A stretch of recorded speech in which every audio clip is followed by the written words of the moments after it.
Well, here we are towards the end of the season of UFSL. Hope you guys are enjoying year one.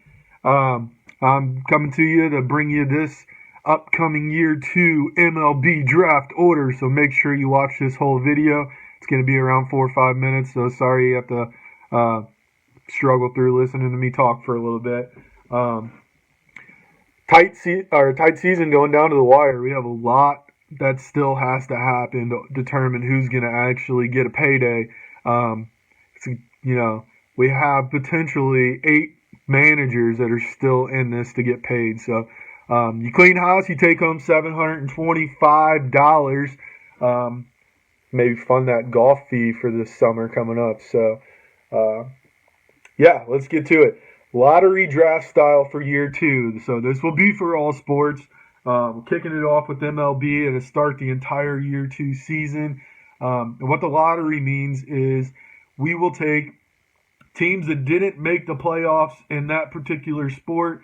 You'll get entries based on your standings thrown into the hat. So 7th place finisher in baseball last year was Jake. He gets most entries into the draft. He'll get 4. Tim got 8th in baseball. He'll get 3. Mike was in 9th. He'll get 2. And Bob finished in last, unfortunately, due to Chris's horrible drafting. He'll only get 1.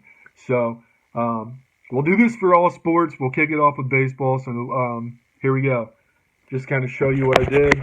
Everyone's entries, same dimensions, piece of paper, same amount of times folded, throwing it into a Cardinals cap, and we'll count them down from there. So last place was Bob, throwing his in, throwing Mike's 2 entries in,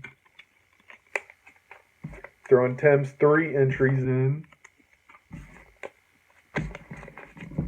and we're going to throw Jake's 4 in. Any duplicates that I draw out will not count. We'll redraw and pick until we don't get a duplicate. So here we go.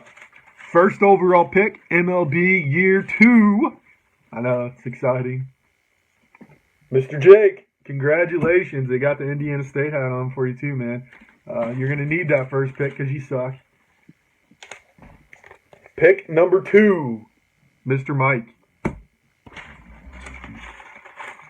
Pick number 3 will be Bob.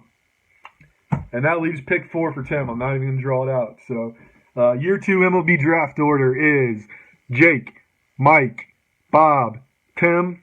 Last year's playoff teams were Dave, Nick, Derek, Kevin, Josh, Corey. That's the order. Lots to be excited for. Don't forget, set your lineups at the end of the year. We have an NBA and NHL playoffs coming down to the wire. We still have one more contest left to wrap up the year. That'll be a March Madness bracket. Really easy. You can, for those of you that don't even like college basketball, you just pick your favorite mascot. I will be building a draft board for our drafts now. We're switching platforms, going to ESPN. We'll be drafting offline, so hopefully this leads to more draft parties. We can get together and hang out and draft in person. And we'll use a Google spreadsheet to log that. So what that means is you're going to have to track the players who are picked. We will obviously log them onto the draft board as they're selected, but the draft pool, sort of say, you're going to have to kind of scratch guys off as they get selected. So reason being is the formats for those platforms, they just don't allow us to use our keeper system. So, if you had a keeper in a sport, it counted that as your first pick, and that just wasn't going to work out. So, look forward to it. If you have any questions, let me know. The draft day will be March 31st. That means your keepers are going to be due on March 24th. So both are Fridays. We'll draft on a Friday night. And you set your keepers for the whole year at that time. So you can still trade, but keepers need to be set on March 24th. So keep that in mind. Any upcoming trades or anything that have to be done by the 24th. So, good luck.